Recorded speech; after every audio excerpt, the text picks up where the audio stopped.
pilot and the Yes. host? So Both. our original one here was 8,300 pilot. Then it split by, and they do it the easy way, just the way the taxes in the town Right. split out. Yeah. So the second one, we did that and just reduced it $3,000.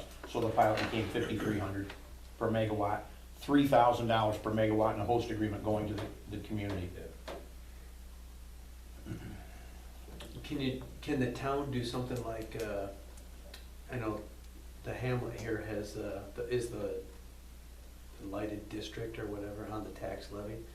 Can you have something that's on the north side of the highway, say, that's where they can get a tax break or something I from don't that think money? so. Without saying the residents on the south side of the highway get it? I don't think so. Or those people down here would have wanted everything from the first project. Because it was the south part, was south of the highway.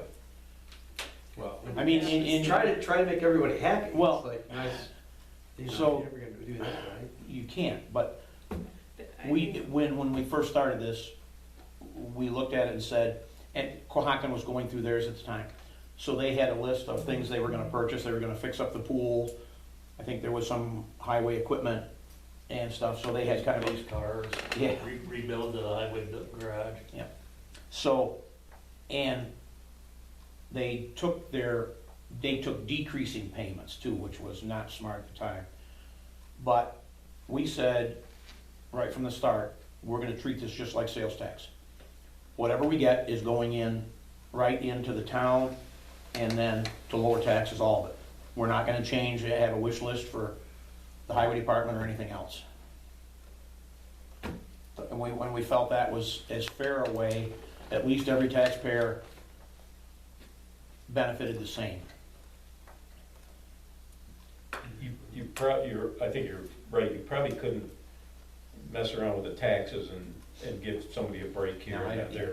But I'm not so sure the wind company couldn't give people that are within, that are quote non-participants, but they're within a certain distance of one of the towers or whatever, a break, whether that break is on their electric bill or, you know, I mean, there's probably different ways they can do it. The question is whether or not those dollars are gonna come out of the $8,300, or obviously they would wanna. Right, and it might come out of, maybe they would try to use that on anything above that figure. I think that's been pretty standard throughout the state. Yeah, I mean, They would just get a direct payment, right? I mean, if I was owning this company, I wouldn't say, well, Jim, Yeah, why they wouldn't send want. me your bill and you're all ready to check for it, Right. I would just send you money, right? they could, I mean. Yeah, they could do that. They could do that. Yep. It sort of makes you a non-willing participant, I guess, if you. Yeah. Yeah. But, and that's kind of why we set the standards, you know, we did, to, I mean, I think it's about time we force these companies to look at this, and they're impacting some people way more than others, and usually that's, you know, based on how far away they are. And I hate to see the thing die, because there's other parts of the law that are important. And, I mean, if we can't agree enough to proceed with a hearing, and, you know, we're gonna end up with no amended law, you know, with the old law in place, basically. Or the state, whatever the state imposes. Yeah, which, Why don't we wait and see what Don finds out from, I mean, that could make a big difference here if they look at that and say, well, we have done that, or we could do that, and that's major in these setbacks. And then we could amend that law. I mean, I don't think they're ready to do an application yet, because they haven't determined heights on turbines, and that's apparently in flux right now. So I can't believe that they could send one in saying there's gonna be 32 turbines all this size, and then, you know, after, then go, oh, we're gonna do 38, and they're gonna be here and here. I don't think you can do that. I wouldn't think you could. So, last I knew, that wasn't all determined They yet. modified Barron a bunch of Yeah. times. I mean, Fremont did something kind of similar to what you're talking about, where they went and signed up more people with a good neighbor agreement, and they said, well, they wanted to get more people involved, but in my opinion, it was because they weren't gonna meet the decibel level and shadow flicker, but nonetheless, they signed up quite a, a few people more. The wind company did that, Tom? Yeah, yeah, and one of the things that we had changed, we argued about it quite a bit, was that whole pilot, because if you recall, the way it was originally written, it was based on a formula. So Cohocton lost over $100,000 because they lowered taxes. Mhm. That changed the formula, Yes, it so did. they got less money, so they lost over Right. $100,000 on that Yeah. deal. So Yeah. we argued, hey, we want to be able to lower the taxes with the money that we're getting, so they changed, I think they changed it universally right across the board. The IDA did, Yeah, so that, and I knew they were talking about Yeah, that, that yeah. it was, that adversely affected a town. yeah. Has anybody talked to the wind company about the possibility of compensating non-participants within a certain I haven't. distance? Or Yeah, maybe some people I've met with that are near turbines that maybe that has come up, but if it has, I don't know it. I mean, I can ask. I mean, it'd be an interesting conversation, I guess, whether, if that's come up or they've considered it. Well, I'll ask. Okay. I know in the first one, where they get transmission lines across properties, and they, they're very, they don't interfere with anything. Right. They got compensated pretty good. Some of them held out, got more than they should have, I mean, really.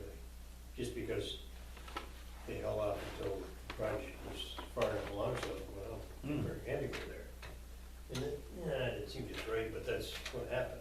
I mean, That's capitalism right there. Yeah, some of these people have been offered 3 times the amount. They've, basically what you said, they've held out, and the wind company kept coming up, and so they've offered them 3 times the amount.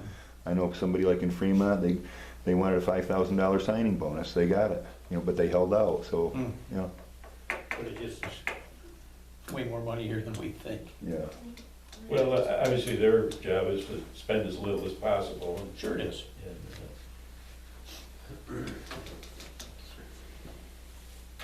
so is there anything else? Well, You got, I did my thing. My biggest concern was the large setbacks. What I got there is, the websites that I went to, I thought were credible, and in the italics is what their setbacks were and how they did it. There's so many different ways they go about it. And I didn't come in here tonight with any perceived distance. I thought I'd let you guys look at that. You can, there are a lot more out there, but I kind of thought they were kind of credible websites. And there's Heartland Organization Zoo News, which is the town of Sanford. I wasn't following my notes far enough, so I screwed up. But the Broome County project, that is a law that was overturned by the state because of excessive. And I had the stuff that I had on Barron project with what Aaron brought. They did get, at the time, the town board was gonna let the board set the standards. The other major thing was in the visual impact mitigation, because I just thought, it rung in my head there how many times Carol Anderson used to tell us in these laws, can you defend that in court? And it just seemed like there was no real measurement. But if it was clarified that it was a public location, and it does say public roads and public parks, but I guess maybe my understanding, so maybe that's different.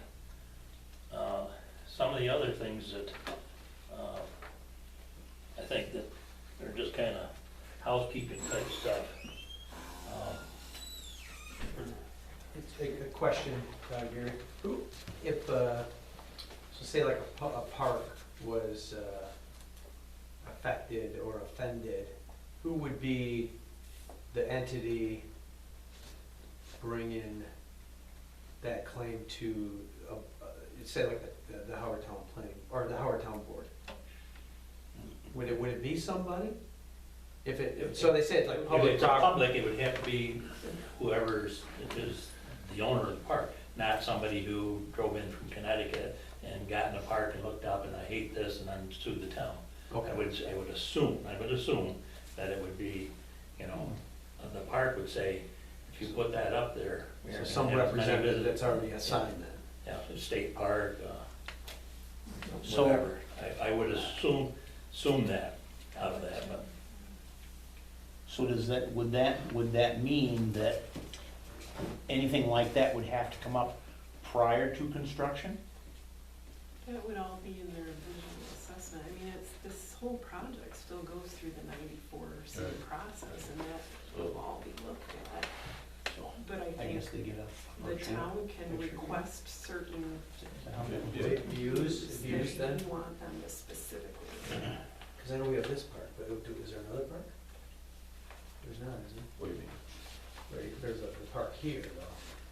But yeah, there's what not about, another- state hunting lands? You know, would that be public property? Yeah, state land is public property. I know Well, there's some is that at trail? Steuben. Yeah, the Finger Lakes Trail, would that qualify? No, because Finger Lakes Trail is individual property, right? Tethered together? It's in here. But it's goes individual through 'em. property, Just they go around. Yeah. That's not quite the same as state, okay? I wouldn't think. Somebody could probably make that case, but whether or not it would, Yeah. Yeah, like you say, if apparently if Aaron was involved in this, and I guess, you know, he's a lawyer on that, but it was just, these were things that I just had questions about. Gary, and this town of Sanford, where they got overridden by do you know if it was the setbacks that got overridden, or something else, and if it was setbacks, do you know if they took it all the way back to what the state standards were, or something in between what these people had in the state standards, or do you remember?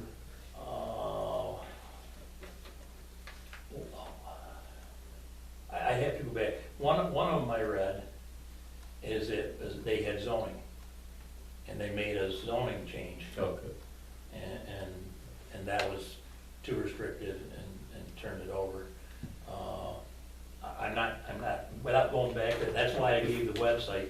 Yeah, I was gonna say, if I just Yeah, look for that, it would. that was the website that I was on. All right. I'll check it out.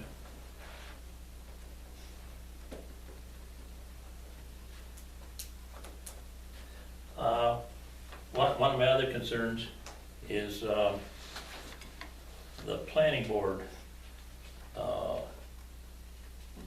the approvals of the application and all that.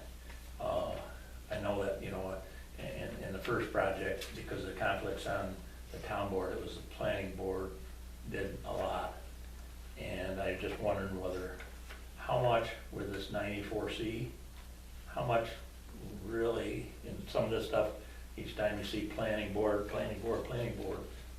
is that really gonna have the opportunity to review this, or should it be the town board? I don't know, that wasn't gonna be a question that if Aaron was here tonight, I don't know, it's just one of the things that. Aaron specifically left it as the planning board, because I do remember that discussion, but. Because most of the other town laws that I would read, it was the town board, so I didn't know whether that was a legal thing or not. Somebody to ask Aaron, I think, because I think For he some was, reason, he thought it should be that way. yeah, because of whoever, is in charge of the permitting. And I don't know how. Well, here's one right here. The pre-application meeting, the planning board for application review. The planning board sets up the public meeting. Do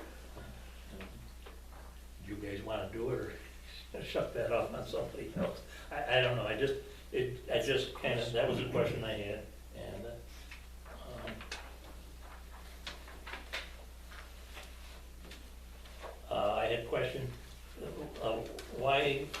why put, the limit of 650 feet? Why does it need to have a limit? Jim, I said that back in March, or April, or February. I said, well, why does it have to have a height? Because it seems like that was the height of it, so that's where they put it. But why would there be a height if there's so many times, 2 times the distance or something like that? Right, I just wondered why that was in there. No, I agree with it. You know, because that's, you know, if we'd used distances and so on in our original law, we wouldn't have to be doing all this again. But I do appreciate a lot of the stuff you guys put in this law. I do, that where our existing law didn't have in it, so. I think that it was something about the setbacks were based off of the height, but I don't think they should have been. I think they should have just based off of, this is what the setback is from that structure, whatever the height is. Yeah, what's Just- what So you're- the fact, it's just a function of the height. Yeah, it's just, it says it twice, essentially 2 different ways. Yeah. One is, 1 times 2 or 2 times, but then it ends up matching the height, so it did. I said that to Aaron when he was here, I said, what? I think it's, some of that is because there's evidence that is the height increases, the impacts increase geometrically, not linear, you know, in other words, as these things get bigger and bigger, it's not the same impact as when you look at one and it takes up a portion of your view shed, when it gets to a certain point where it's overpowering, there's a bunch of literature on that, and I think that's why the setbacks for something that's 500 feet may not be sufficient for something that's twice that high. But that's not true, because if I'm looking at something from my window, and there's a certain height on it, whether it's, say it's 3 times the height, if it was 3 times, it would have to be 3 times farther back, if the height's 3 times taller. So the view actually, it wouldn't even change in size. But what I'm saying From is, your window. that's a linear relationship, Right. okay? But a lot of the literature indicates it's not linear, it's, when it gets bigger, it's more overpowering. In other words, the effect is not 1 or 2 or 3 times based on the distance. If it gets big enough, it just overpowers your whole You're talking view, about or visual. whatever, yeah. Well, Aesthetically or visually, or, yeah, not. So it's not a function of the increase in height. Not a direct relationship to, if the 550 went to 750, it wouldn't mean it was just 1.5 times. It has a larger impact than that. yeah. I wonder if Then you there may be, find a spot to put something that tall that would be within inside that. well, there may be literature that shows that, but from my vantage point where I've been around them, you tolerate, you don't see the top, you know, you see the stem. Unless you're way away, then you see the whole thing. But if you're out, like if you're out in the field or something, you don't notice them because you're looking, you know, looking at the stem, not at the top. The whole thing. That's a good point. So, Actually, when I come to that T on your road, you're right, I don't look at the top. no, That's a good point. And actually, I don't look at the top when I'm far away. I look at the top and see which way the wind's going. But that's all, you know. Well, if it's wrong. It always blows up there, right, yeah? Well, If it's, good share of the thing. I think maybe too, the reason the limit was set in this one is because there's very little that's known about towers that are bigger than 650. well, the 650 absolutely 100% matched what the standoff distances were though. I was like, because I sat right here and I go, this is exactly the same, like it would matched it. And then some people here kind of thought it seemed like a setup that was, just so happens they match. And then if somebody kind of is already against them, then why would they say, well, this law is created specifically to fit it? That's why I think it sets bad precedents, having a max on it. Because if it's 3 times the height, or if it's 2 times the height, then, But a lot then of that's the- what it is. Instead of saying, you know, oh, this whole thing was made specifically to cater to that wind turbine right there, then it makes it look like someone's been in cahoots for 3 or 4 years, you know,